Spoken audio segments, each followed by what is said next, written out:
What them I gonna do? They want me. And being a wicked this year, me even water can cool me. Lord of mercy. God say that just a little need. Give a pirate guy, feel like I'm one come brave. Tell him we are the uncle and him are the blade. What you mean? Man, it's hot this year. Not even water can cool me. Wicked this year. Hot this year. What am I gonna do if it hold me? I say it's wicked this year. Not even water can cool me. Lord of mercy. Today's show, hot this year. Global warming versus black liberation. And yes, I said versus black liberation. That's today's show topic. Hopefully we can get to the show topic. But I got a few things I want to say, I want to state before we get to global warming versus before we get to global warming versus black liberation. I want to give a shout out to Instagram. I decided to try to broadcast on Instagram just to see for goofs, new boot goofing. Let's see how it goes, man. I had a Facebook boycott. I announced that I was done broadcasting on Facebook the last time they banned me. And I got banned from Facebook because, you know, if you heard this before, hear it again. Repetition is the essence of propaganda. I'll say that again. Repetition is the essence of propaganda. So if you hear me repeat things, just understand I am the people's self-appointed revolutionary Pan-African propagandist. That was an old title. I'm very fond of giving myself titles because y'all won't give me no titles. Y'all won't give me no awards. I don't hear from BET and all these other, and these Negro funds and all that stuff. Nobody gives me awards or titles, so I give them to myself. And I am, well, I've been given titles, but not favorable.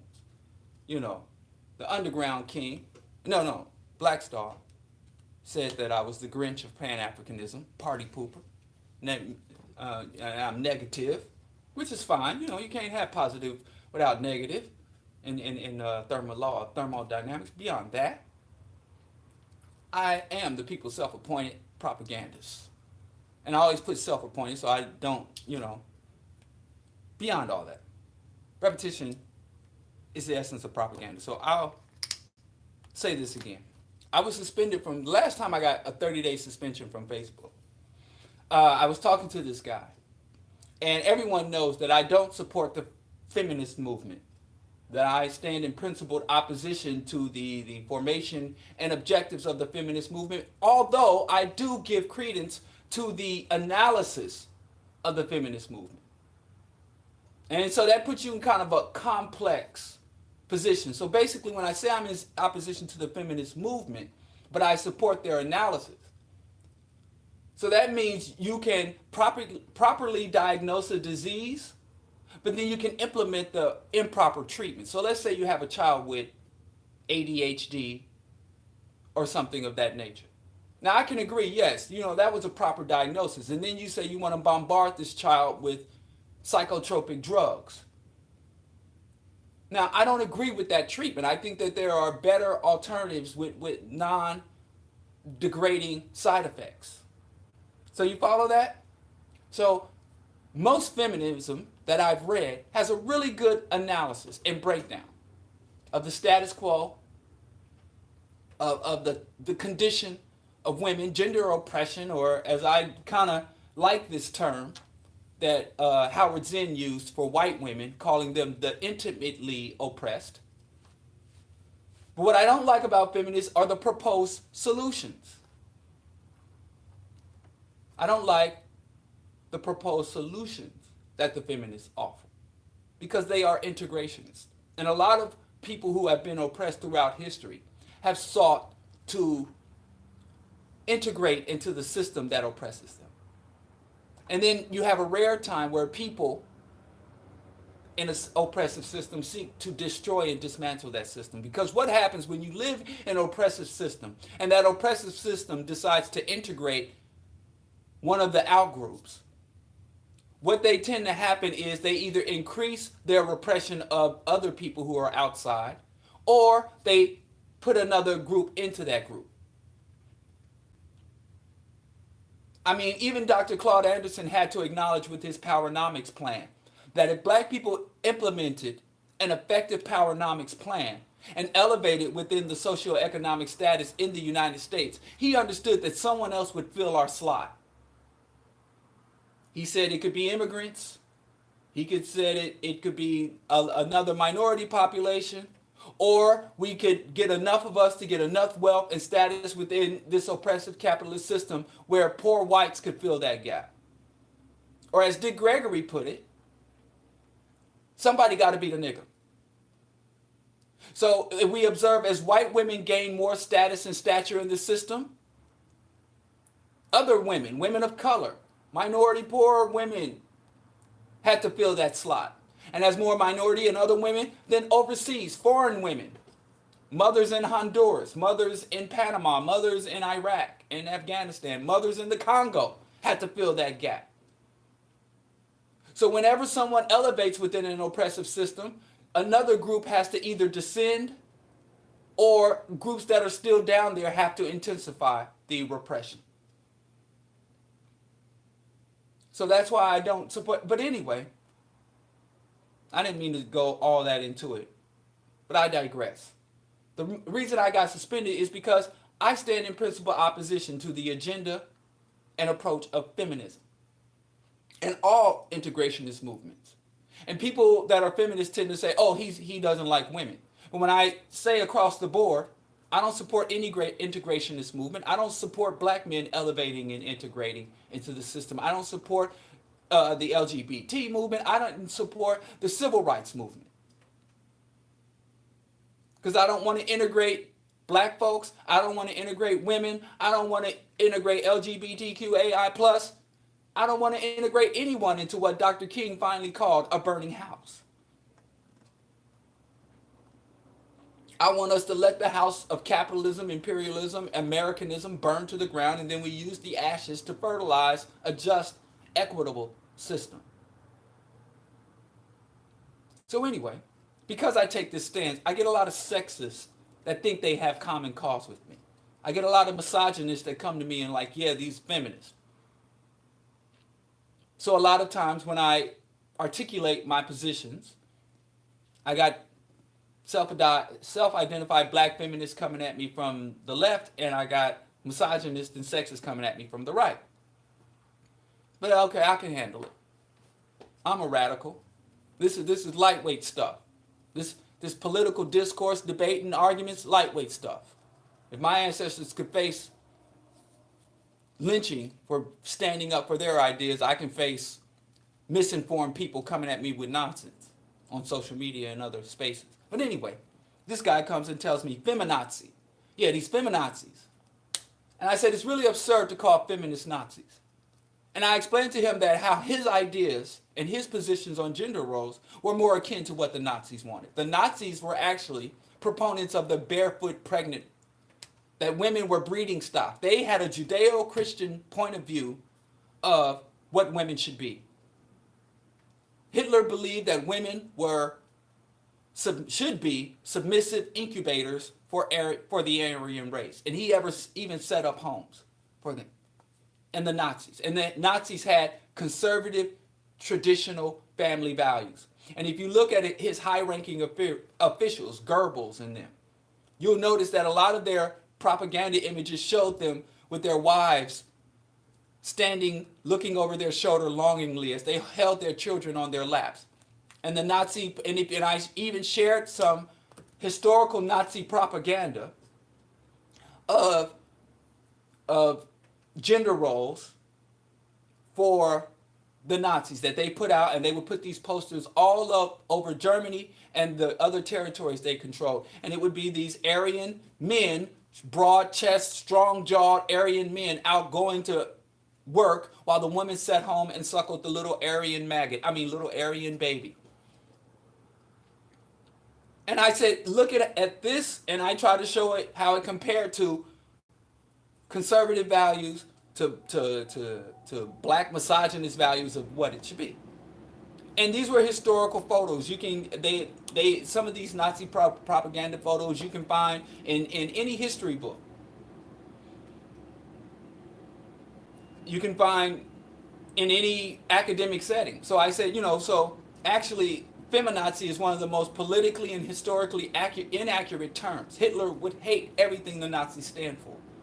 Even though you have a lot of racist feminists. Even if you have a neo-Nazi feminist, that's a contradiction because but anyway, I shared these photos showing this guy how if it wasn't for the swastikas and the Iron Eagle and the SS logos, if it wasn't for all of the Nazi images on this image of these family value posters put out by the Nazis, you wouldn't be able to tell the difference between that and the Christian Coalition or Modern Family, or if there were black people in those exact same positions, you would put those posters on your wall. So all I'm saying is you can criticize the feminists all you want, but I'm saying if you want to have an effective criticism,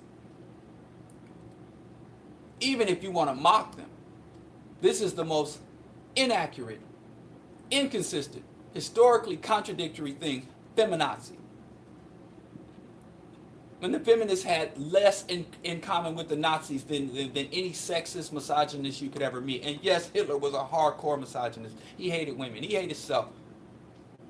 But anyway, when I got suspended for that, and I got a 30-day suspension, and then arbitrarily they lifted the suspension. So I guess they just saw, oh, somebody's posting Nazi images, as if I'm a Nazi. So then I said, I'm done broadcasting on Facebook. I just can't, invest all this content on Facebook and then turn around and have them, diss me like that. So anyway, Monday, I was trying to set up my HD camera, which I still working the kinks out. Shout out to Chauncey and Dr. Mingo, who were here with me Monday trying to help me. But I decided, I know some people don't really have the position to listen to me on the radio. Some people I see do follow me on the video. So I said, let me just go to Facebook since I don't have access to YouTube this morning. And everybody was like, I thought you weren't coming back. Man, y'all hold me to stuff, man. So I'm like, fine. But I would like to give people as many opportunities to tune into the Bro Diallo show and Q4 Radio. So then I'm trying live. All the way live. Baby, baby, baby, baby, baby, baby. All the way live. Far side. So anyway, that's where we're going now. Yesterday was the third Democratic debate. Tomorrow will be the fourth Democratic primary debate. And there's just some terms that every time I hear them, they make my nose itch. Just the tip of my nose. I have to scratch my nose because I'm like, they're bantying these terms around. They saying things that don't mean nothing to nobody, but they keep saying and debating.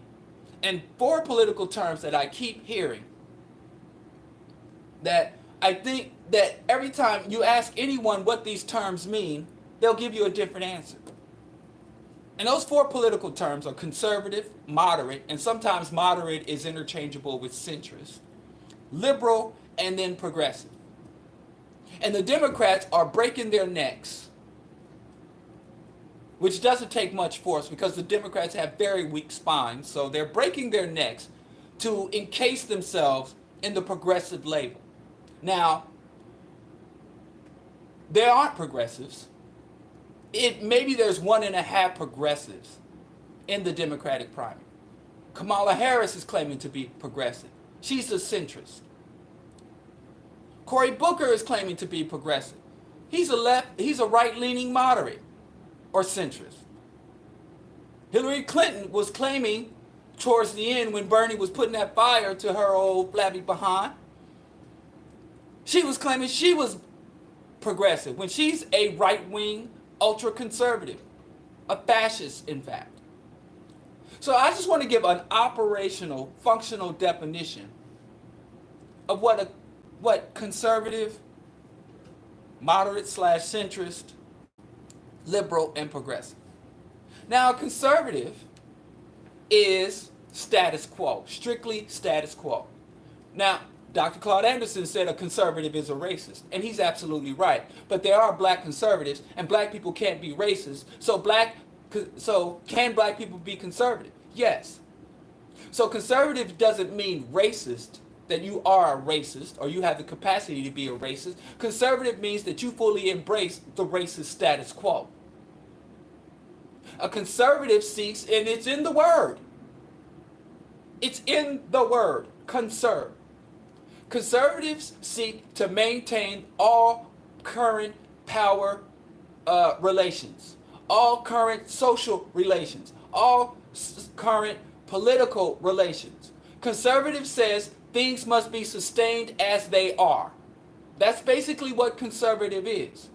Meaning that if you're in a system where men rule over women, where whites rule over blacks, where the rich rule over the poor, that is what you want to be and how you will maintain it. That's all conservatism is. I don't know why we can't really figure it out. And yes, conservatives are racist, or if they don't have the capacity to be racist, they are supportive of racist systems and racist social, political, economic relationships. Obama was truly a conservative. He was a centrist, right-leaning centrist, which ultimately was conservative. Obama's policies were more conservative than Richard Nixon's. Obama would have been an extreme right-wing Republican if he was running for office in the 70s. And so when you say conservative, that's all you mean. Someone who wants to maintain social relationships. And if you are happy with the way social relationships are arranged, then you are a conservative. Most of these rappers, these antisocial rappers, Snoop Dogg, Jay-Z, they are very much conservatives.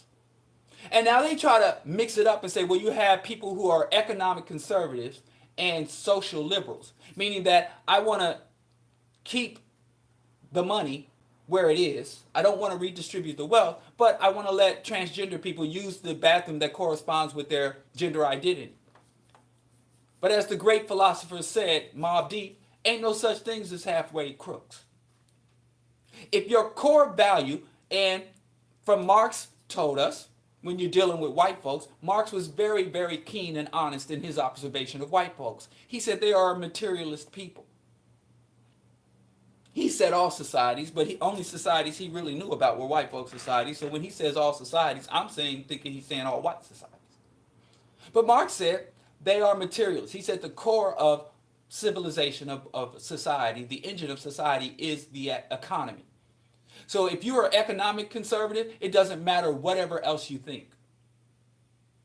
It doesn't matter if you are an economic conservative, then it doesn't matter if you are the what they call master of ceremonies at your local pride parade. It doesn't matter. There's no such thing as economically conservative and social liberal. So libertarians, the racists, and all of that. Because even if you allow the gays to do what they want, the wealthy gays, the white gays, the male gays, or the trans gays who started off as men, as the radical feminists have observed, that even trans women have higher status than women who are born women or trans men. Because, you know, if you look at, what's her name, Chaz Bono versus Jenner, what's formerly known as Bruce Jenner, I can't even remember the name. Anyway, if you look at how Chaz Bono, how he's treated versus how Miss Jenner, I don't remember her new name. I don't remember the government name. They were treated very differently in their transitions, their gender transitions, because of the status quo. And Jenner can remain a conservative Republican, and Chaz goes off into obscurity because people still understand the male component of that. So even conservatism exists within the LGBTQAI. That's why I tell, black gay folks, don't think you can lock arms with white gay folks in a racist system, because you're still going to come out on the bottom. That's why you have the log cabin Republicans. Go look up the log cabin Republicans. Those are the gay, trans, whatever, genderqueer Republicans. Go look up the voting patterns of queer people. Affluent, wealthy, queer, gay, trans people vote their economic interests. They vote Republican over progressive or Democrat because they put their economic interests above all else. So there's no such thing as, even though they try to sully the water. So that's what a conservative is. A conservative is a person who will preserve the status quo. They will kill you They will incarcerate you. They will do anything they can to maintain the status quo. And a conservative does not give a damn about law. If you look at the Republican Party, they claim to be the law and order party. And George W. Bush was the most lawless president ever. He blatantly and flaunted more laws. He broke more laws, not just constitutional laws, but international laws and treaties than any other president up until Trump. Trump is a lawless president. But yet they run around saying we're the law and order party. When it comes to a conservative will break laws, will lie, because conservatives believe that they are ordained by a higher power, aka money, aka mammon, aka God. They are Calvinistic. They truly believe that people who have the most material wealth in the world are the most blessed and highly favored in the world. They believe that God distributes they believe that God exists, number one. Then they believe that God demonstrates his favor to mortals by bestowing riches, monetary riches upon them. So they believe, as God said, God would allow his followers to do anything. God allowed his followers to engage in genocide, in incest, in rape, and all other manner of evil in order to advance the will of God. So conservatives, people get confused and think that conservatives are moral. They think that conservatives are the family values party. But no matter how many times they find conservatives locked up in a seedy hotel room with an underage boy, no matter how many times they find conservatives shipping tons of cocaine in their freight ships, no matter how many times they find conservatives stealing, lying, cheating, no matter how many times they find a conservative running around saying we're going to stop abortion, and then they find out his mistress, his niece, and his sister all got pregnant by him and he took them all to get abortions. They keep falling for this conservative rhetoric. So all a conservative has nothing to do with morality. In fact, all conservatives are immoral. There's no way you can be a moral conservative. You can be there are black conservatives. So that's what conservatism means. And now let's go to moderate. A moderate or a centrist is a conservative who seeks to operate within the limitations and parameters of law. That's all. They want to maintain the status quo, but they are more shy about flaunting the law or violating the Constitution. So if you look at Obama, he was lawless as well, but whenever possible, Obama tried to operate within the limitations of the law. And moderates will allow liberals to penetrate and liberals to have certain access and opportunities within the overall status quo. So basically, they want to maintain the system, but allow for a certain amount of window dressing around the edge, a little decorativeness. That's a moderate. A liberal, so a moderate is basically a sheepish conservative. A conservative who wants to be liked by the public. Everybody hates the Republicans. The Republicans have not won a fair election in my lifetime. Nixon cheated. That was before I was born. George W. Bush cheated. Ronnie Reagan cheated. Both of the Bushes, Bush H.W. and George W. Bush, both of the Bushes cheated, and Trump cheated. Every single Republican, because nobody likes the Republicans. So basically, a moderate is a Republican who wants people to like them. They often overlap. Now, a liberal is a conservative who wants to allow people who are traditionally outside of the status quo to have an opportunity to elevate within the status quo. So a liberal believes everyone should have an opportunity to become a conservative. That's what a liberal, and I'm talking I know you're going to, don't run get your Webster dictionary. I'm saying with the functional definition within U.S. politics. So the liberal says, basically, why should white guys have all the fun? Liberal says a woman should be able to be a president and order atrocities, drone bombings of foreigners. Why can't a woman do it? Why can't a trans person be a CEO of a multinational corporation?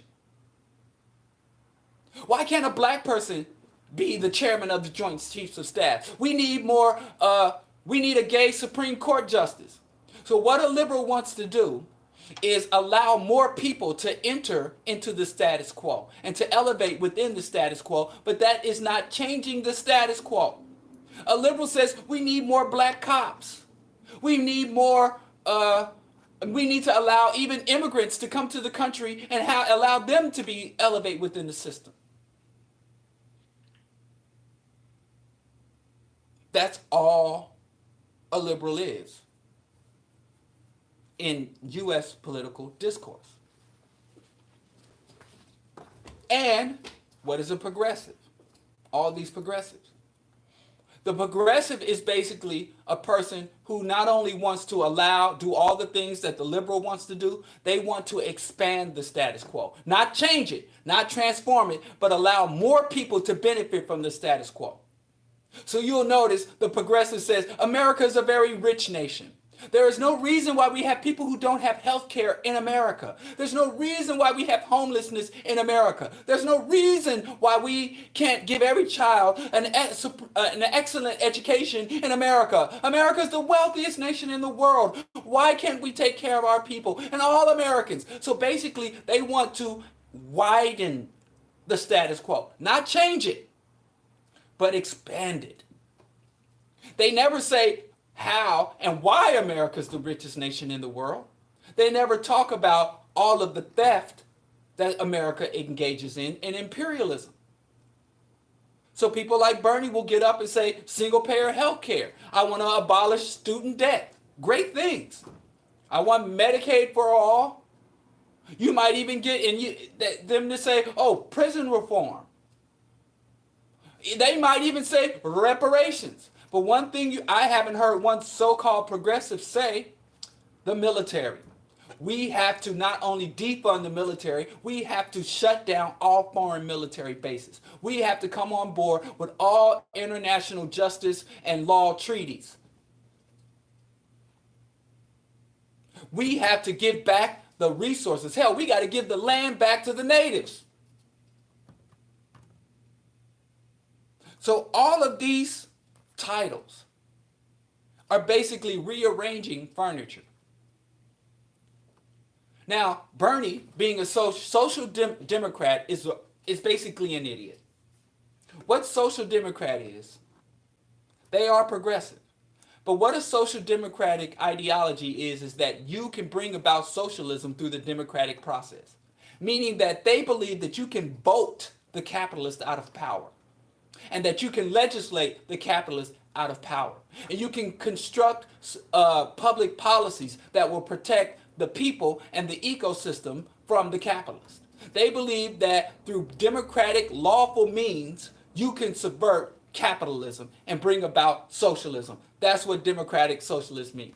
And that has never happened in the history of existence. They are political alchemists. They can turn political lead into political gold within constitutional parameters.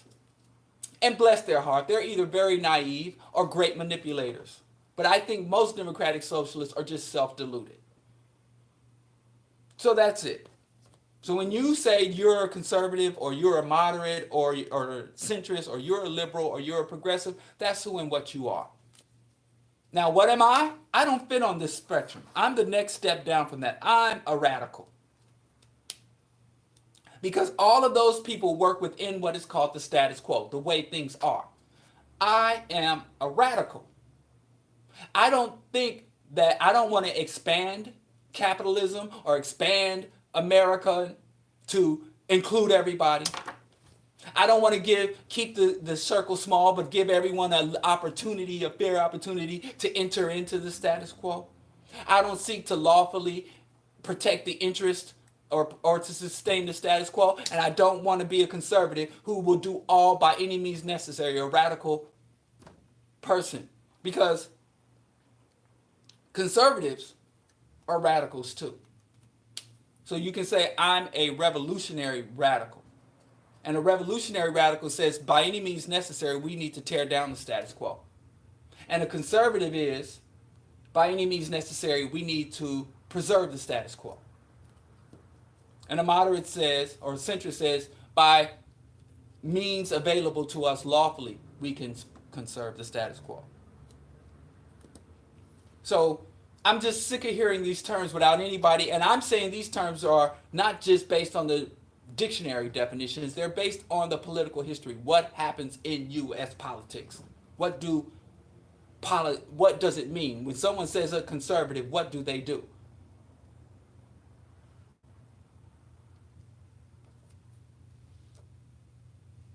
But moving on.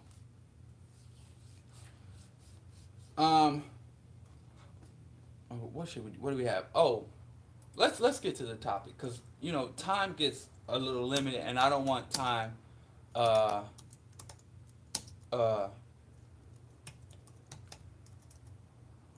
I don't want it to get away from me, because I really really really have to well, I can't not talk about this. I can't mention this because I mean, the sister deserves a shout out for whatever reason, even if she did it by accident, broken clock. But shout out to Kim Fox.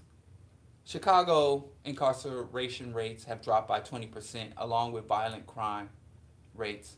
So you can reduce the level of aggressive policing of a people and have crime goes down. It shows a correlation to reduce levels of police oversight and police attack and lower levels of crime.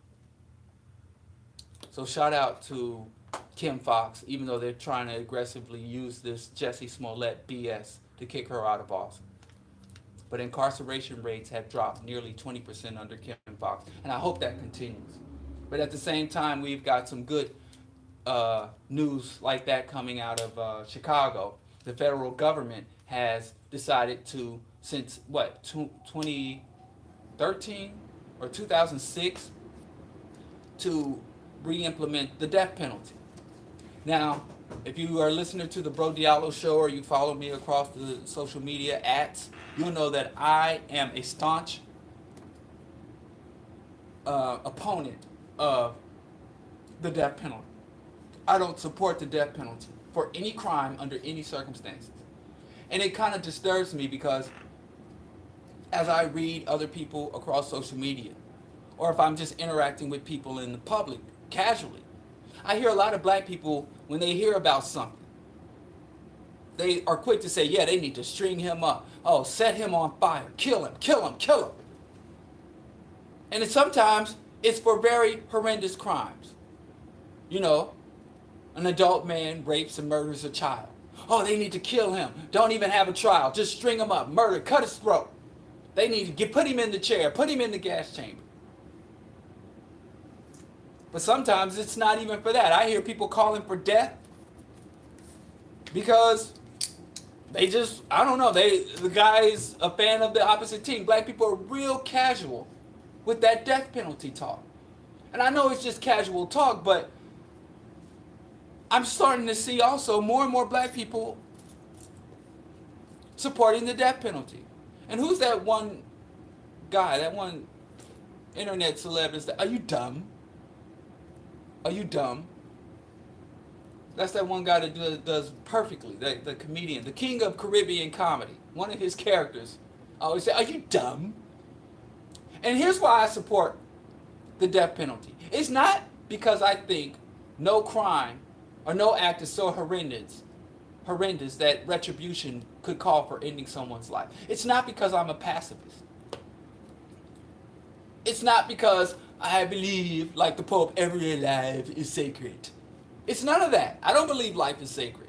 I don't think anything is sacred. Nothing on the earth is sacred. The very concept of sacredity is absurd. It's not real. So I don't believe, like the Pope says, every life is sacred. My opposition to the death penalty has nothing to do with criminals or crime or life and death. My opposition to the death penalty is based in one thing: the state. I think that if you live under a state, under a government, in a nation, behind borders, you should, in your mind, always think, I want to limit the power of the state. I want the state to fear the people. I don't want the people to fear the state. You should always know, as useful as the state is, and I believe that the state is useful. I am not a conservative. I don't talk that nonsense. The government can't do anything. I'm not anti-governance.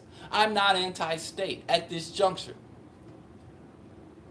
And I know anarchists who listen to me are really pissed off, but, you know, I wish I had the level of comfort to pursue fantasies.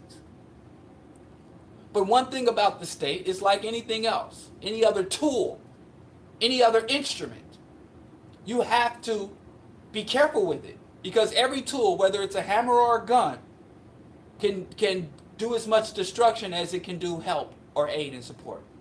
So I don't want the state, I don't want the government, I do not want the bureaucrats to have the power of life and death over citizens. That's it. It's nothing complex.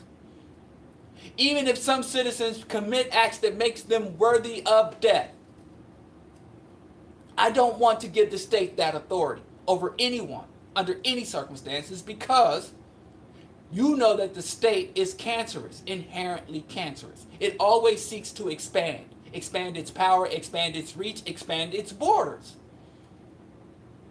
And the state is extremely flawed. States have a tendency to lead towards corruption. States, although they make organizing human systems and societies fairly easier to grasp and easier to understand, we know that a state can go out of control.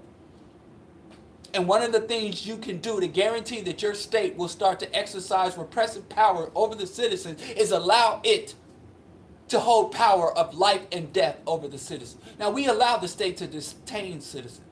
We even allow the state to incarcerate citizens. I even have some issues with that. But once you cross the line into advocating or allowing the state to kill citizens, you are creating one of the greatest tools of repression and oppression. I don't even think states should be allowed, representatives of the state should be allowed to be armed, especially the federal government. I would disarm the federal government. In fact, if you look at the Constitution, even the rapist, pedophile, murdering, enslaving, land thieves that wrote the Constitution did not want a federal standing army. If you look at the history, you will find that most nations that lose their freedom, that collapse, the majority of modern nations do not collapse as a result of foreign invasion or empires. They collapse under their own weight of corruption. So I don't want to give the state that much power. I fear a state with the capacity to kill, that I fear a criminal or an individual's capacity to kill. So I would never, even if we live in an liberated African nation, I would not advocate for that nation to have the capacity to kill the citizens or residents. So I always oppose the death penalty. I have always been against the death penalty. So that's my thing. No matter the crime. No matter the crime.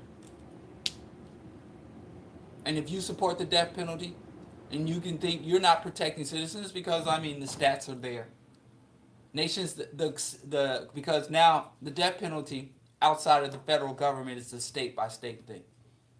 Right now there is a moratorium on the death penalty in the in Chicago. And all death row inmates have been moved to life sentence, life without parole. I don't necessarily support life without parole, but that's another discussion. But I'll take that over a death penalty. But other states, they allow for the death penalty. And you go look at the stats, they're readily available. The nations that have the death penalty tend to have higher rates of violent crimes than nations that abolish the death penalty. You see here in Chicago that we have a state's attorney that is reducing the rate of aggressive policing and overcharging citizens, and at the same time that incarceration rates drop, violent crime rates drop. And I know that's not really something you want to dance in the street about, the drop in violent crime in Chicago, because people are still dying. And, saying, as opposed to a dozen homicides, you have a half a dozen homicides on a weekly basis. That's not anything to dance about, but it is something you should acknowledge as we lower the level of incarceration and as we start to have the citizens have the capacity to buck back against a corrupt Chicago Police Department, you find that violent crimes amongst the people goes down. So less policing means less crime. More policing and more harsh punishment leads to more crime. So there's that too. And I don't think this state should operate on vengeance. Now, if someone is an active threat, if someone's in your house, if someone's actively pursuing you, if someone's harassing and threatening and stalking you, blow their freaking brains out. That's not the death penalty. That's self-defense. But once somebody is in handcuffs, they are subdued, they don't have the capacity to harm anyone, and you kill them, that's not justice. That's murder. And murdering a murderer is still murder. Murdering a murderer is still murder. And I don't want a murderous state. Murderous individuals do a lot of damage, but nobody can do more damage than a murderous state. Murderous states kill billions of people. Murderous individuals, man, they might even the mass shooters get a couple of them. I'm telling you, do not support the death penalty under any circumstances because you don't want to live your life or raise up your children and pass on a repressive, murderous state to your children. And it does not reduce crime. It does not bring justice. And they have, even psychologists have determined that the family members of murdered people who the murderer is incarcerated and put to death, the family members don't feel any better. There's no resolve. There's no closure.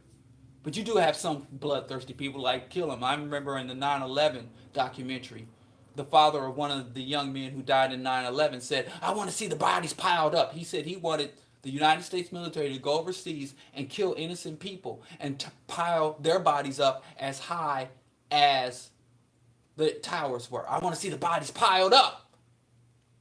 Now that man didn't need a death penalty. That guy needed some severe therapy. And that guy needed to be isolated.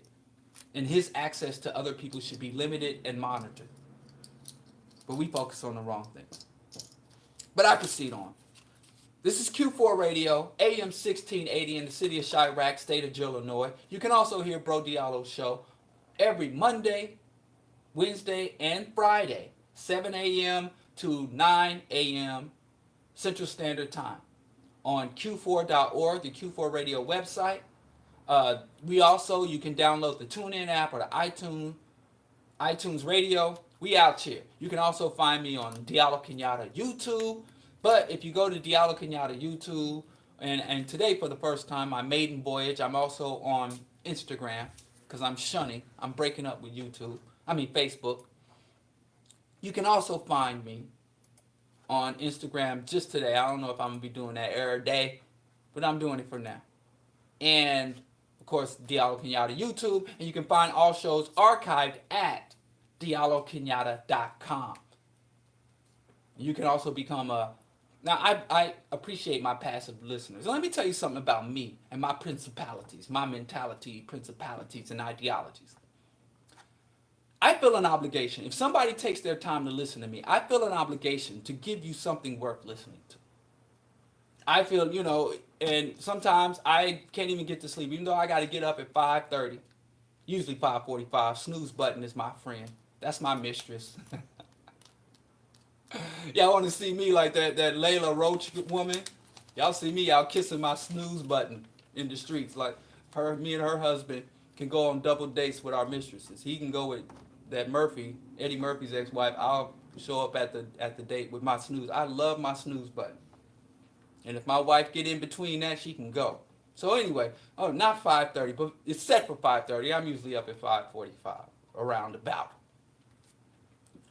So anyway, when I get up, sometimes I'm going to bed at 1 or 2 because I'm going over the show for the next day or the next week, trying to, say what's some relevant stuff that I can bring to the people today. So if you appreciate that, please be a supporter. If you could do nothing more than subscribe to YouTube, go and share the show with your friends, enemies, lovers, haters, allies. If you could make a one-time donation or become a Patreon. Help keep Bro Diallo show on the air. And I think I need me an intern or something because, I can't do all of this, And this show isn't a vanity project. I'm here if the people want me here. I'll humbly go away if the people don't want me here or the people no longer value my effort. I got other things I can do. I like being here. I appreciate being here. I think it is the most wonderful opportunity to be heard. And with the opportunity to be heard, I will promise you that I will fulfill my obligation to make sure I say things worth hearing. So, beyond all that. And yes, like I said, Q4 Radio, AM 68. And I'm in the city of Chirac. And again, I am very fond of the term Iraq. I think it is extremely accurate. And if you don't like Chirac, call it Shiganistan. And again, because Chicago is a city under military siege, just like the nation of Iraq. It is a city where our resources, we are invaded by hostile foreign forces, police, and corporations. They extract our wealth, they repress our nation, and they perpetuate violence among us. Iraq was a relatively stable and peaceful nation. But then soon as the foreign forces came, they broke up into Shia and Sunni gangs and started banging on each other because of their reactionary response to external oppression. If you look at the nation of Iraq or any nation under military occupation and corporate exploitation, it is identical situation to the city of Chirac or Chicago. So now I know people got offended. Oh, you want to say our community is a war zone? I apologize to tell you, your community is a war zone. It is an economic war zone. It is a cultural war zone. And what you have to determine is what role will you play? Will you be an active agent of the oppressor? Will you be a revolutionary opposition? Or will you be a passive bystander? Will you be a civilian in the struggle for black liberation and justice? But simply denying that there is a war does not bring you peace. And so some people, and I hear it from time to time. Now, I don't have to give this explanation of why I also say city of Chirac. I don't say it because I want to glorify violence. I want to say it because I want to acknowledge the geopolitical conditions and how people in the United States live often under very similar conditions as people in foreign lands. And we think America's number one, and I'm America. And there's so many black people who think they're American citizenship. You got a social security card and a birth certificate, and you really think that's going to exempt you from the ravages of the U.S. empire. And you look at people down on the border talking about they're trying to get into our country. And Malcolm X said in one of his speeches, he heard a black person say, our astronauts. And he's like, our astronauts? They won't even let you near the shuttle. It ain't your astronauts. And that's why Malcolm X always said, never say our government, say the government. Never say our police force, say the police force. Never say my president, say the president. Just to keep your mind sharp as to where you stand. You're not a citizen of the United States. You are a subject of the American empire. There's a difference. And forget paperwork. And if you want to think that paperwork, unless your citizenship is bulletproof, black people get treated like subjects, foreign subjects, not like natural born citizens. But 90% of black people been here longer than 90% of white people in this country. Most white people came here over a century after Africans were already here. Go look at the immigration. Go look at Ellis Island. We were here before longer than most white people. We can trace our lineage back on this stolen, ravaged, genocidal soil back further than any white person. Every white person you know, I guarantee it. Because the white people who came here on Plymouth Rock, the white Anglo-Saxon Protestant, they are the minority of white people. They make up less than 5% of white people. 95% of white people came over running away from potato famines. In World War I and World War II, white people came here just like the other people come, escaping war and famine and economic uncertainty, and they came here with their asses on fire and dirty satchels on their back. And those same descendants of those filthy white people who came here with tuberculosis and scurvy and stood there in Ellis Island trembling with a foreign accent saying, please, sir, more, please. Now their children and grandchildren are talking about build that wall. They are so disgusting. And then you got Negroes saying the same thing. Y'all, I digress. Let's talk about what we're here to talk about. Let's deal with what we're here to deal with. And see, I have a whole lecture. I was invited out. I get invited out to speak. And my mission, every single time I'm invited out to speak, is to say something so radical, so outlandish, that I'm never, ever, ever, ever invited out to speak again. Then I could play Xbox. So I'm sitting at home playing my Xbox, trying to beat these damn kids, and I get a call, brother, can you come out and say some words? And I'm like, okay, you did it now. You done played yourself. And I go out there and I try to say some woo radical stuff. Burn it down. Island infidelity, revolution, warfare, war.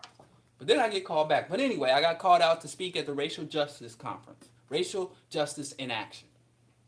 And I spoke on immigration. And I named the talk Trespassing on the Plantation, because that's what it looks when I see black folks complaining about who comes in and out of America. To me, I see a African picking cotton on a plantation where he's brutalized, mutilated, and treated like and subhuman. And then he sees some other people who trespass on the white man's plantation, and the slave want to get mad about a trespasser on the plantation, or being upset that the slave, even though I pick cotton for a bucket of chillin', this other slave might trespass on the plantation and be willing to pick cotton for a bowl of chitlin. And I can't compete. If somebody's working for a bowl of chitlin, then he'll fire me and hire him, because I at least require a bucket of chitlin to work. That's what this fight looks like between black folks and immigrants, thinking that if Trump kicks out all the Mexicans, and they're not Mexicans, they're mostly Honduran. Many of them, the details don't matter, the facts don't matter to people like that, so I won't even get. But if they believe that Trump kicks out all the Mexicans, all of a sudden these jobs that they stole from us will just cascade down on us. That they'll stop taking our jobs. And I have to say this at every opportunity. Nobody takes a job. And when you got hired, you didn't go home to your mama and celebrate and do the Holy Ghost dance and say, Mama, I took a job. Woo, I took a job. Nobody says took a job. Nobody takes a job. People receive jobs. They are given jobs. So you say, I got a job. You go to Target, my son got a job. When my son went and got hired at his little after-school job, he didn't come home and say, hey, Dad, Mom, I won't be in the house a few evenings a night because I took a job. So even if you're mad about them having jobs, being given jobs, you have to go to the employer. Because the employer, as Sherazad Ali said, the white man is the god of jobs. He giveth and he taketh away. So you can't be mad at the person who receives, you got to be mad at the giver. But anyway, those jobs are not going to cascade down upon you. Look at the states that have the most aggressive anti-migration and anti-immigrant jobs. They also have some of the highest rates of black unemployment. But I continue to digress. Let's talk about global warming versus black liberation. Hot this year. What am I going to do for warm me? Not even water can cool me. What I hear black folks, and this disturbs me a great much. Whenever I talk about issues of animal rights, environmental conservation, veganism, recycling, a lot of black radicals and a lot of black nationalists want to dismiss that. They think that we have quote unquote bigger issues. And black folks, you'll find that black people, they hate PETA.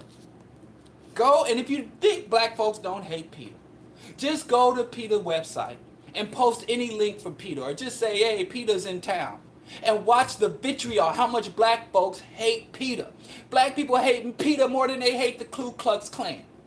Because black people are under the impression that our oppression is separate from and above issues dealing with the environment and issues dealing with animal liberation and animal rights. We think that to say that we need animal liberation is to somehow deprioritize black people's interests, or to put us on the same level as the animals. So if I say I want animal liberation and I want black liberation, oh, you saying we're animals now? Here's a little caveat, a little, third grade science for you. People are animals. We are mammalian primates, bipedal primates. We are animals. And we have all of the dependencies and many of the limitations of animals.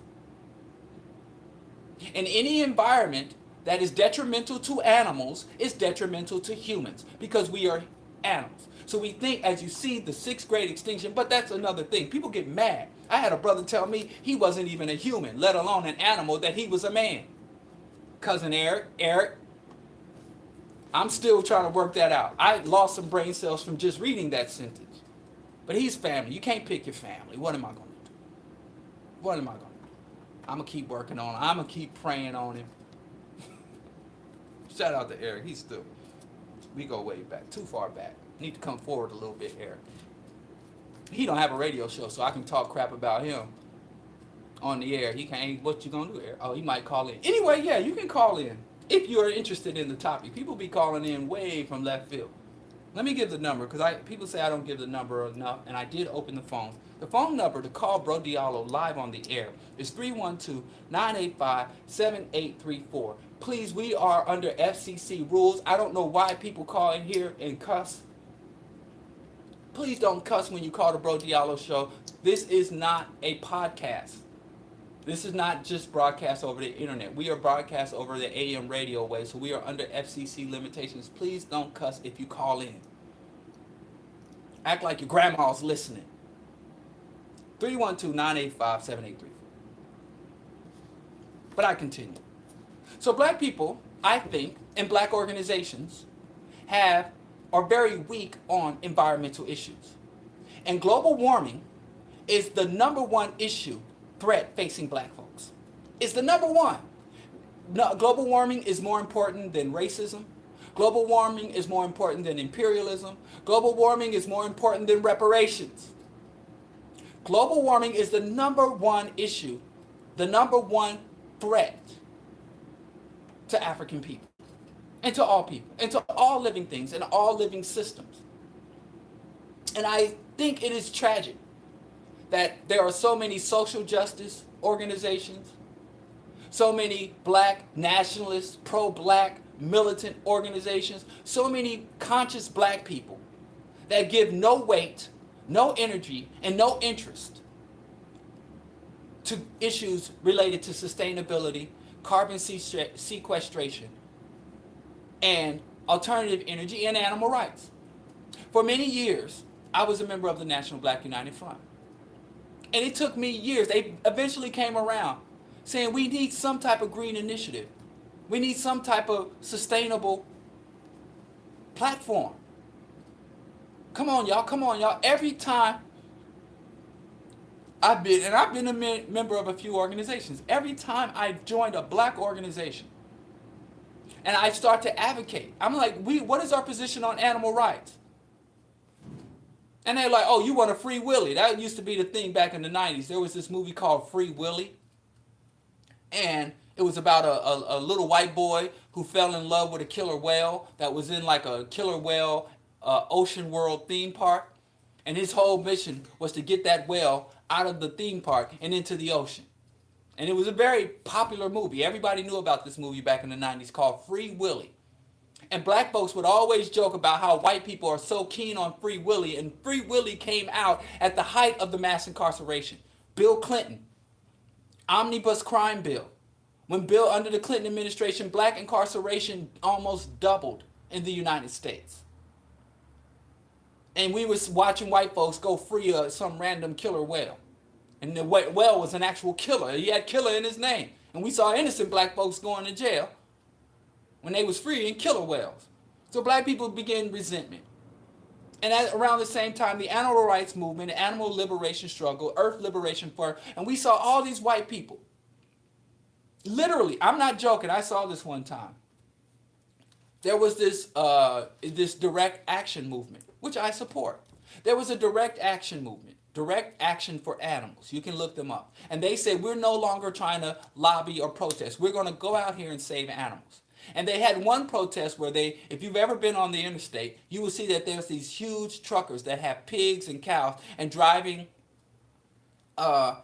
livestock from the feed lot. They drive the livestock from the feed lot to the slaughterhouse. And if you ever, you know those trucks because they have the most horrendous stench. And if you ever drive alongside, look into the eyes of those cows or pigs. They know what's going down. They are sentient beings. But I digress. But anyway, they're about to cut me off of Instagram. Thanks for checking me out. And I'll see if this is a thing y'all want to do on Instagram. Let me know. Later, Instagram. But you can also find me on YouTube and q4.org. So, fiduciary. Anyway, Um, cereal. Okay, what was I saying? Sorry. Anyway,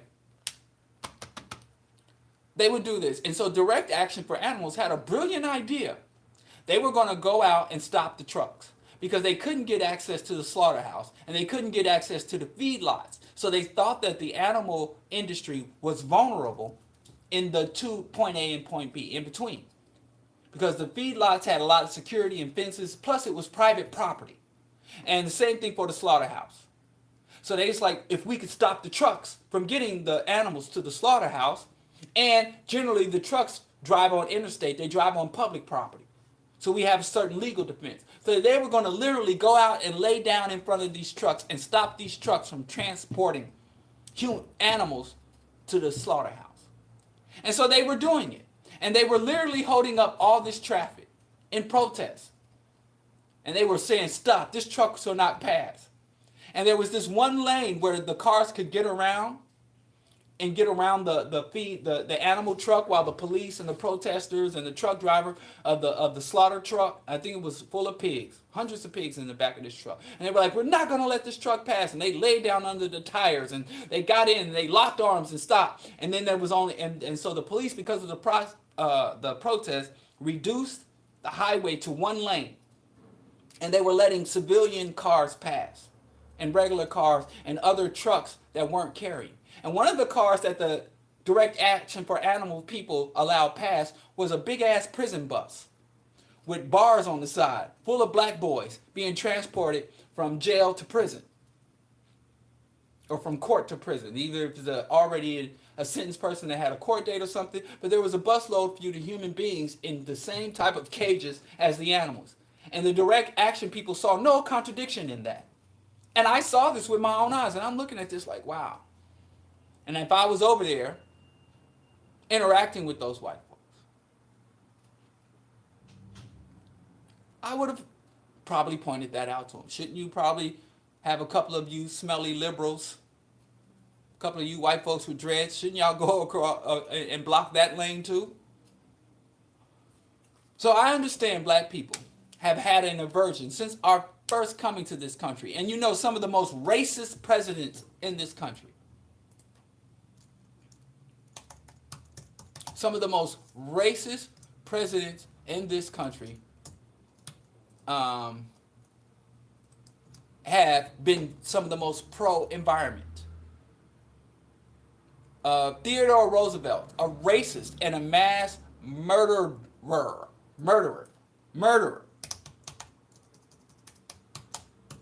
He was he was the founder of the national park system.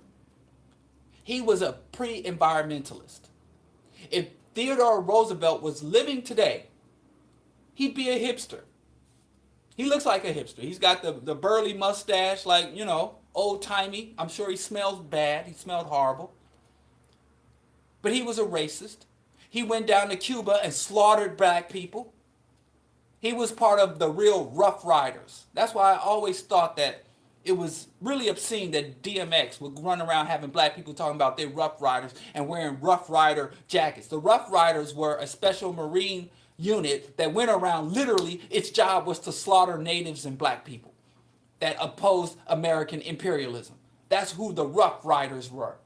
And he thinks because he spelled it L-Y-D-R instead of L-I-D-R, I wasn't supposed to know my history. I'm so sick of black people just doing this irresponsible nonsense. But I digress. He was the founder of the national parks.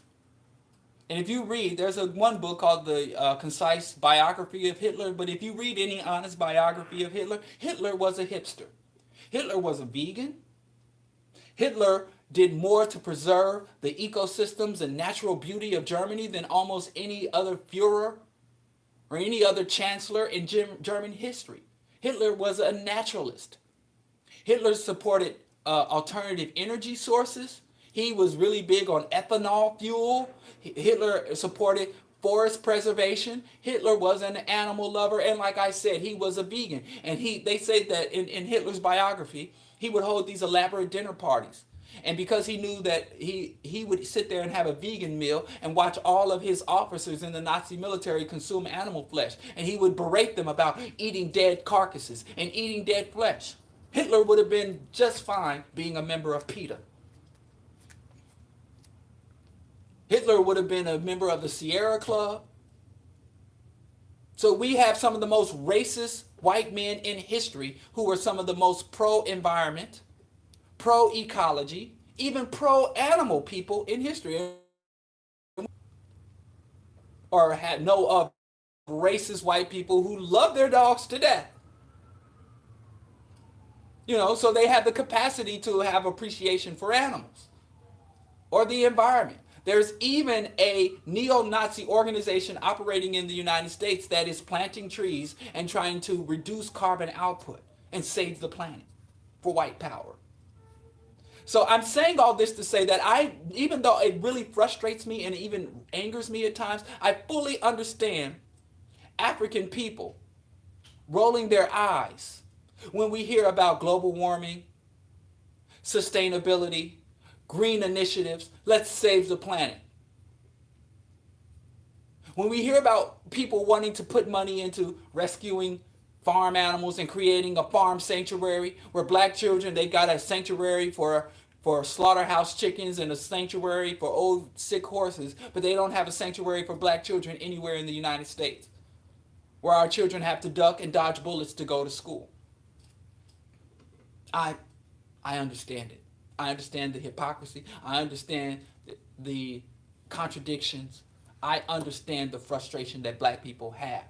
But just because the Urugos, the psychopathic racist, have these contradictions, we should not allow them to separate us from our ecological responsibility and our ecological heritage.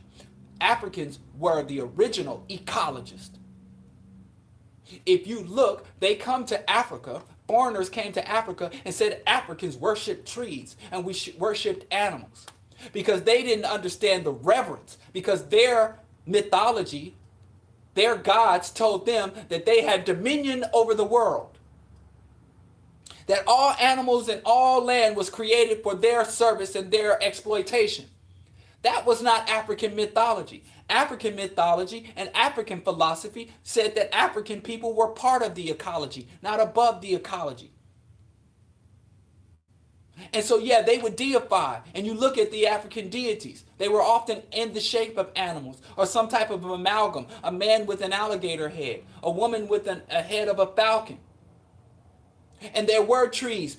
Certain areas in the forest you couldn't go and hunt, and certain areas in the community where you couldn't go and light a fire or cut a tree. And the white man was like, you won't cut a tree. You think that tree is magical? No, that tree is part of the ecosystem that I depend on. And so when they would go to Aboriginal lands, they come to the Americas or Central or the Caribbean or to Africa and meet the native peoples of those lands and see the reverence that the people had for that land, they thought it was some type of witchcraft voodoo nonsense. The white man, one of the main things that drove, if you read the Iceman's Inheritance, if you even read mainstream Western history, you'll find that by the time the U.S., that Europe started to build an empire and stretch out across the land, they had already ravaged the ecosystem of Europe. I say the simplest way to really understand what Europeans did to Europe is to go to a zoo. I don't like zoos. I hate zoos.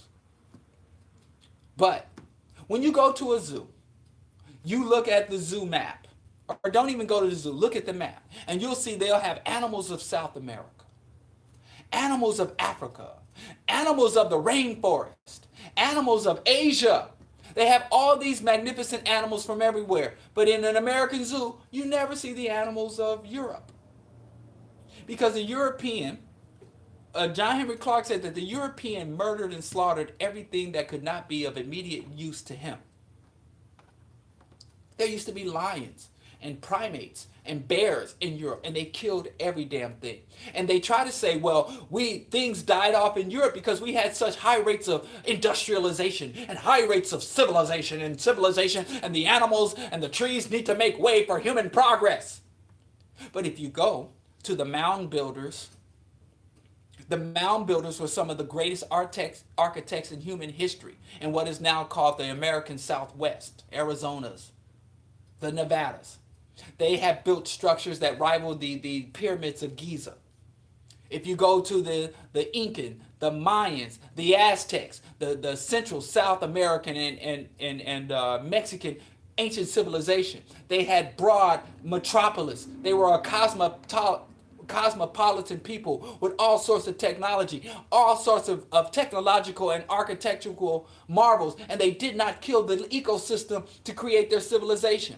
It was one time where the Nile River was the center of all human commerce. The Nile River was a highway in what is called biblical times.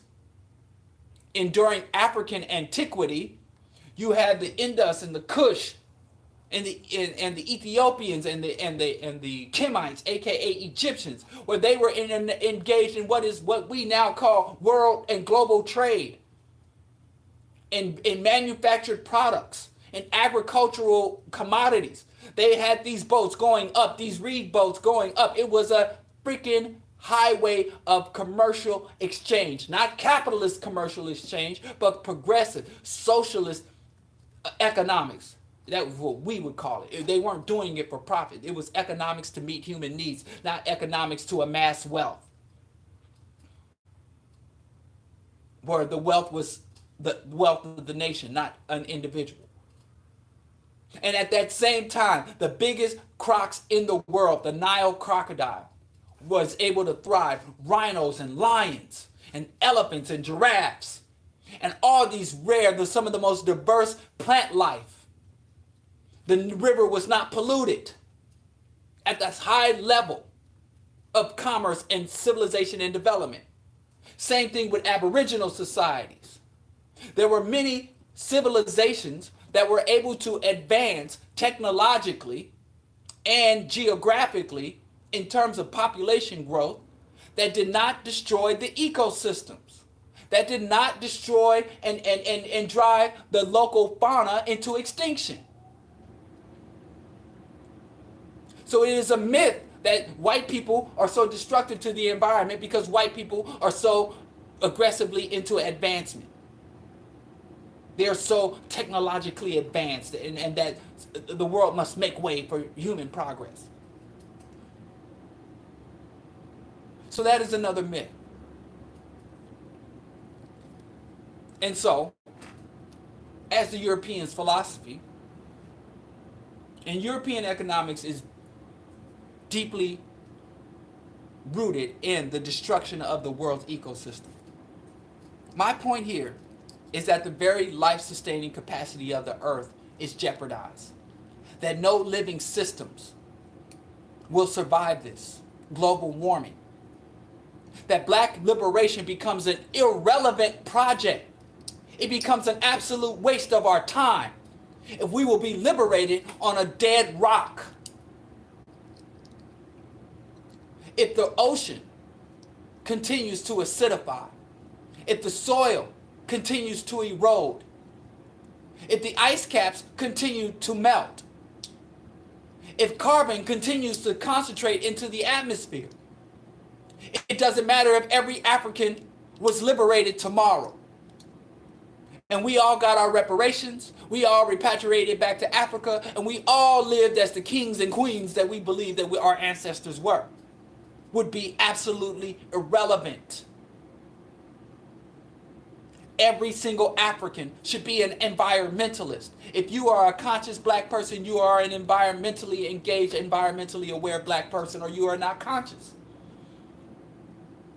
Now, another reason why I can understand why black people would roll our eyes whenever we hear white people talk about the ecology and talk about animals and preserving the rainforest. I understand that Africans and Africa and the third world people in general have contributed nothing to this condition. There are 6 or 7 companies and 2 or 3 nations that have contributed to 90% of all the carbon emissions. Global warming is not caused by mankind. We keep letting Europeans get away with this hustle of whenever something goes wrong, they say it's mankind. Oh, humanity and mankind is destroying the earth. It ain't mankind, it is white people. And even when you go to China and they talk about Trump likes to talk about China's emissions. The only reason why China is a high carbon emitter is because China was forced through over centuries of violent imperialism. Who do you think? Go look up Nixon's pilgrimage. You could call it an economic pilgrimage. Look at Richard Nixon and his opening up of China. The Chinese juggernaut, the Chinese pollution and carbon machine was set up by Europeans. I got a call. Caller. Welcome to the Bro Diallo Show. State your name or alias and where you calling from. My name is Marlena, and I'm calling from Minneapolis. Hey, what's up, Marlena? Hey, how's it going? I'm well, and I really appreciate having coffee with you the other day. Yeah, I appreciate it, too. It really made my day. Thank you. And thank you to Erica, too. All right, sis, so what you want? Okay, so I got a quick question regarding environmentalism. So I'm wondering what you think is more important, direct action and engagement against corporations who cause the majority of pollution, or individual acts by, folks like me and you, or do you think it's both and? It's both and, but what's more important, because, you recycling your cans and using reusable straws don't mean a dang on thing in this. So what is absolutely, totally most important is direct action. But before we can engage in enough direct action, because the few of us who are aware of this, they could shut us down minutely. The black people who are really down with this could fill up 3 prison cells. So the first thing we need to do is aggressive education of our community. After aggressive education, then we mobilize against capitalism, imperialism, because the number one cause of environmental destruction is militarism fed by capitalism. So we attack the military-industrial complex, we attack capitalism, and as a byproduct, then we come into direct opposition to multinational corporations. Okay. So in terms of education, that would be within like our local communities, organizations that we're a part of, and just wherever we can, basically, right? Yes, everywhere, all the time, at every single opportunity. Talk about green issues, veganism. We need to start advocating for animal rights, for carbon reduction of carbon footprints at every opportunity. Your family, formal, you can show documentaries at your local library. All means necessary. Right. Okay. That was all I wanted. All right, sis, it's really good to hear from you. I hope you call again in the future. I'm going to start making sure I open up the phones more often. Okay, I'm going to thank. Oh, and quick question. Are you doing broadcasts on which days now? Because today is what, Tuesday or Wednesday? Today is Wednesday. I know you, yeah. Oh, no wonder. Okay, I'm thinking it's Tuesday. I thought you were broadcasting on the wrong day. Okay, never mind. I know you live such a leisure life as a wealthy, kept woman. You don't know what days just melt one into the next as you sit on the beach eating bonbons. I don't hold it against you. No, whatever. Okay, thanks. All right, sis. I'll talk to you later. Straight. All right, thanks. All right. Peace. Bye. All right. All right. That was Sister Marlena. Actually, I had an opportunity to sit with sis face to face. She came to Chicago and it's like, I'm in Chicago, and my wife was like, let's have coffee. And I have to have coffee, but my wife, she punked me out. I used to drink my soy lattes. That used to be my thing, soy lattes, and now she got me on oat milk. Trying to punk somebody out. I've been on the soy for 20 years.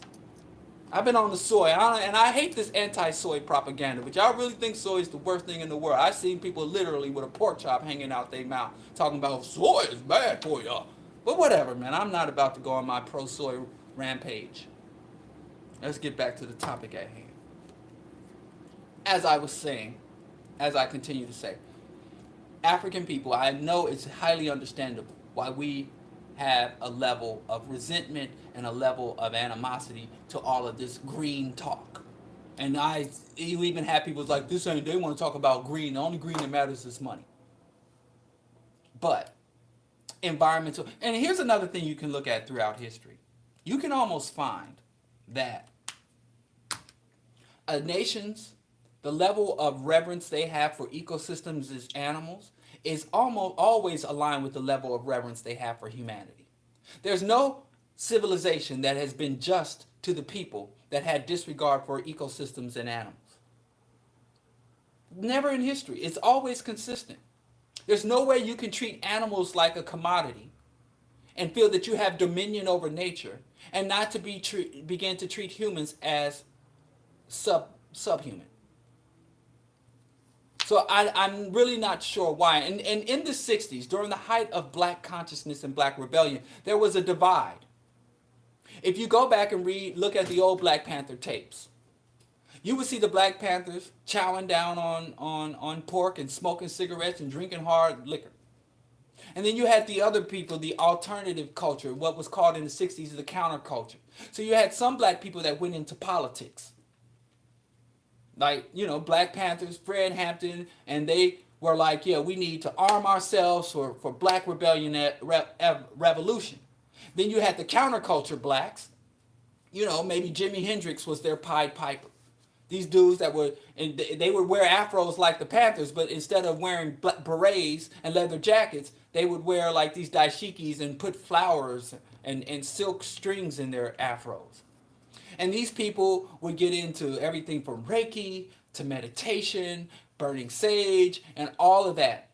Free love and expression and self-actualization and alignment of chakras. And it was felt back in the 60s that if you went into that flower power stuff, you couldn't be into black power. That flower power was anathema to black power. And we still have that divergence. When flower power is embedded within black power. And our ancestors, before we had this European invasion, the Arab invasion, and disruption and colonization, flower power was black power, and black power, it was synonymous, not anathema, not oppositional. So you can be for liberation, you can be for black empowerment, you can be for armed insurgency and resistance to oppression. And at the same time saying, preserve animal rights, be respectful of the ecosystem, and I do not seek, nor do I have justified dominion over nature. I am a part of nature. Those two things, they are very complementary to one another. But it is extremely reactionary to think that to have respect for the ecosystem is somehow to have disrespect or have disregard for the plight of African people who live within the ecosystem. So, but what I was saying before Sister Marlena called was another tragic thing where I understand where black people was like, listen, that's not our fight. Africans, the world over, from the Caribbean, the African diaspora, the Caribbean, the Americas, even the African Baptists in Nova Scotia, and the Africans who live on the continent, have contributed less to carbon emission than any other group.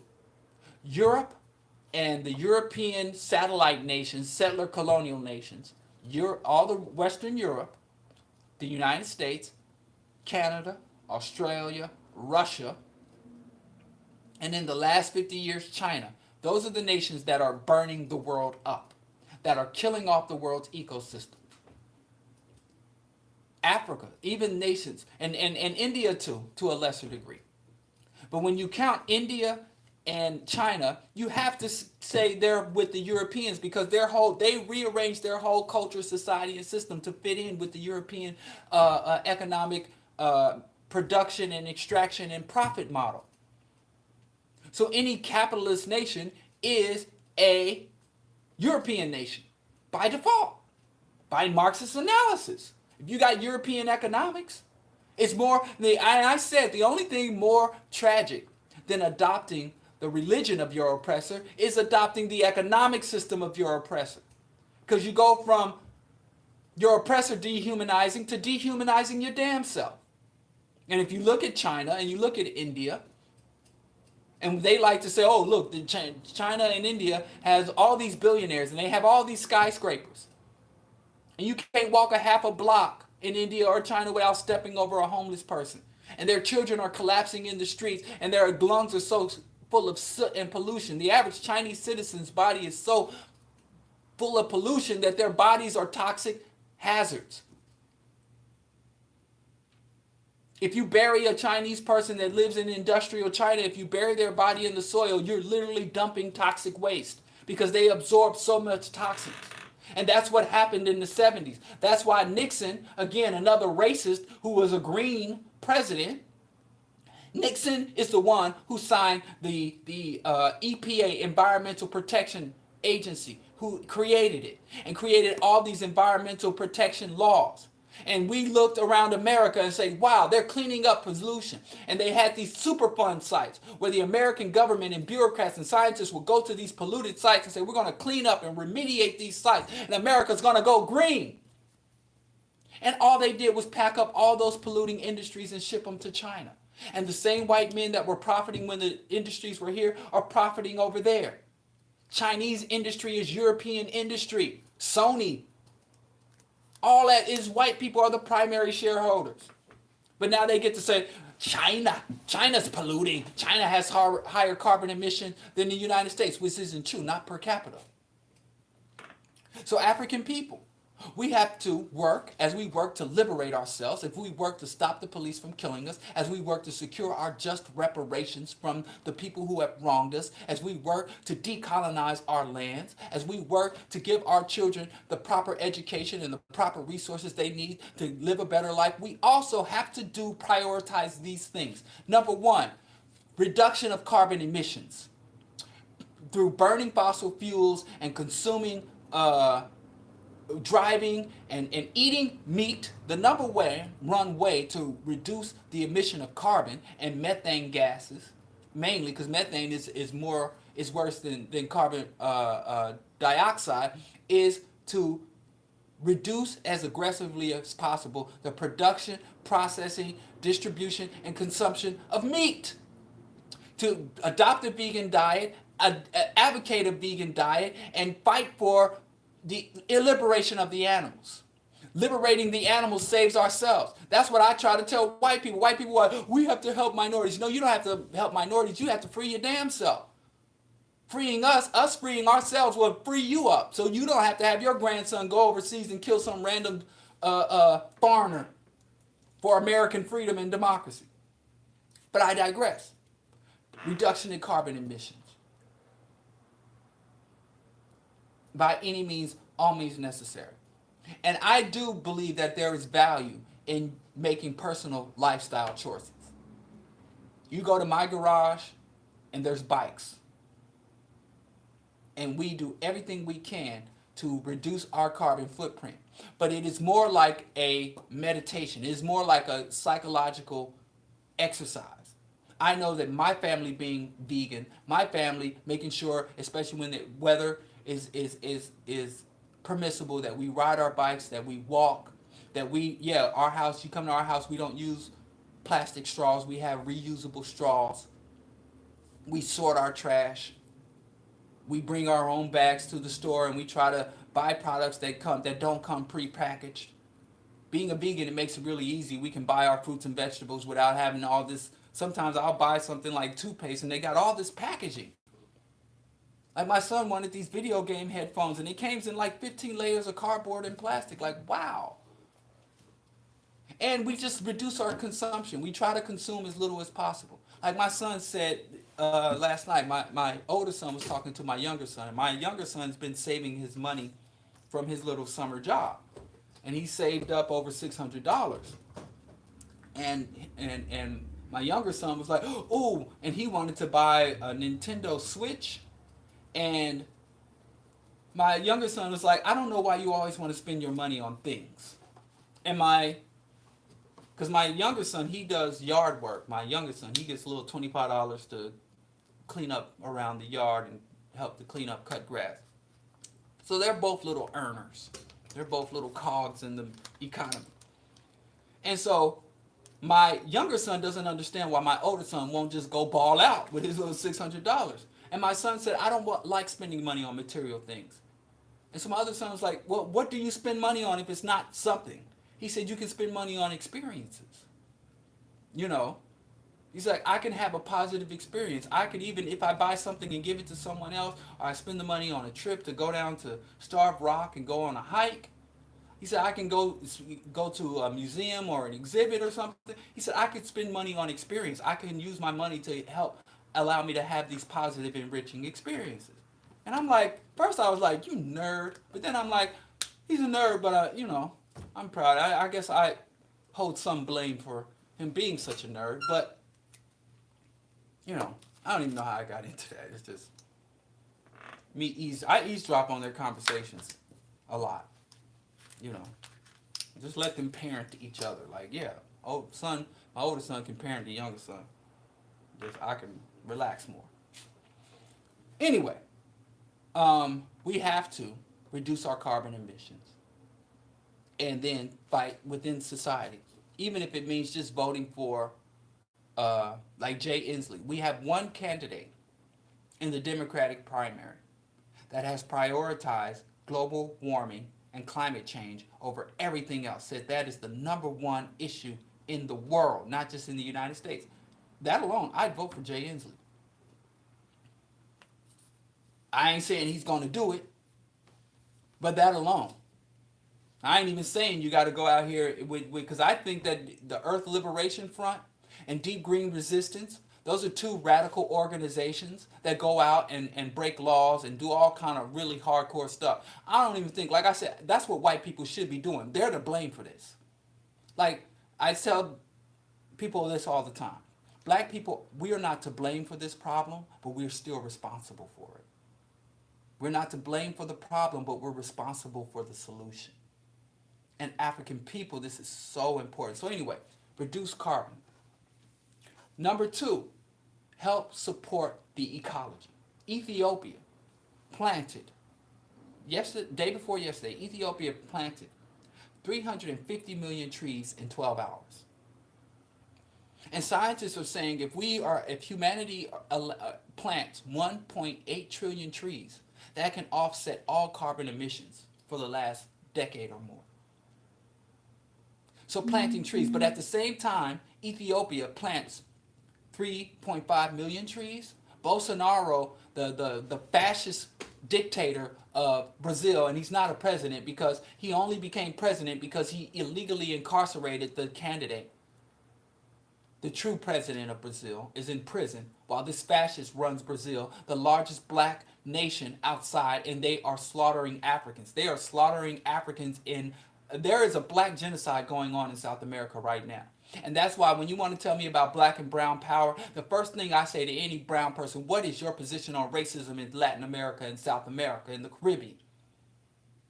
Because they right now are mass slaughtering black Cubans. Latin America is a black nation. There are more black people in South America than in anywhere else outside of Africa. And they are subjected to, their existence isn't even acknowledged, let alone preserved and respected. But anyway, at the same time, Ethiopia is planting 350 million trees. The Brazilian rainforest is being cut down to the tune of 3 football fields a minute. And if you know anything about the ecology of the rainforest, once you cut a rainforest, it doesn't come back. Because contrary to common sense, rainforests have very poor soil. It's not very strong soil. So when the forest is established, it's really a canopy forest. Like all the nutrients and everything is up in the trees, not down in the soil. So they have a very hard time regrowing cut down rainforest. So once it's gone, it could be gone for the next 100,000 years. So at the same time, we're rescuing the ecology, we're losing it. I want every African to fully embrace the environmental struggle. I want every African to commit to carbon reduction, carbon sequestration, and reducing carbon emissions to zero, and support any initiative, even if you gotta lock arms with these smelly hippies. Close your nose and lock arms with that white girl with the hemp dress and the matted hair. Do it. This is bigger than any other issue you can imagine. African people need to embrace a vegan diet. If you got to go meatless Monday, nobody should be comfortable sitting around you eating the flesh of a dead animal. And even if you don't have respect for the animals, if you have respect for preservation of human life and human societies and civilization, you will stop eating animals. And I know every time I talk to black folks about not eating animals, they want to tell me about the Maasai herdsmen or the Inuits up in the cold north. I'm not talking to a Maasai herdsman. I'm not talking to an Inuit. I'm saying that if you are a person who secures your food from an industrial source, if you live under an industrial agriculture system, you have no right to eat meat. Now, if you live off grid, and if you are a person who lives in a more traditionalist system, then we can have another conversation. But don't use the Inuits and the Maasai or the fact that our ancestors ate meat 100 years ago. Our ancestors didn't have nuclear power. Our ancestors didn't have melting ice caps. So you can't live as your ancestors do because you don't dwell in the environment that your ancestors do. We don't even live in the same atmosphere that our grandmothers lived in, let alone our great ancestors. So you can't use their actions to justify yours. And if you want to get back to that, you got to do some different things to get back to that grand old past, which never really existed, but I digress. So you have to change your lifestyle. Not because you're changing your lifestyle will impact the system, but changing your lifestyle will better equip you to fight the system. Don't be a walking contradiction. We need to support policies, carbon reduction, also alternative energy, sustainable, renewable energy sources, solar and wind. There are grants. Work to educate yourself. Work to promote. If you have a home, get a little solar panel. Get a little wind turbine. Black people, the black, red, black, and green. The green and red, black, and green, it should not just stand for the land. It should also stand for sustainability and green initiative. This is Bro Diallo Show, Q4 Radio. Please support, please share, please subscribe to the YouTube and all of that. I will be back Friday morning. Saturday, we're having our African World Coalition. Our first initiatives, we have 4 overall initiatives. We're going to work to get our first initiative fully launched before we go on to 2 and 3. And we are building this fledgling revolutionary Pan-African organization or coalition. Shout out to Naja Resistance and all other freedom fighters in Nigeria. And we will be meeting on Saturdays. If you are interested in actually doing the work, we are not an activist group. We are institution builders. We are not engaged in activism. Even though we understand that protest and other actions are part of it, our real goal is paradigm shift, is institution building, subverting the status quo, not necessarily getting the status quo to treat us better. So anyway, there's info at that, at Diallo Kenyatta across social media. Follow me on the gram and all that other stuff, and you'll get updates for African World Coalition working on getting the website up and all of that. So anyway, I will see you guys Friday morning, Q4 Radio, AM 1680. And one other thing. If you are interested, right now we're working on building we want to do cooperative enterprise in a franchise model. So we want to set up a cooperative enterprise that will operate and use those funds to set up yearly 1 to 2 across the nation and across seas. So anyway, if you're interested in building cooperatives and operating, running, contributing to a cooperative, we're just starting now. There will come a time where things will kind of become more in close, where it won't really be open for participation. It will get to the stage where you have to either be a co-op member or you'll have to sit out until we expand. But right now it's open to any and everyone. So get in on the ground floor, as they say. Peace, and I again will see y'all Friday morning, or hear from y'all. Y'all will hear from me, or however it goes. Friday morning.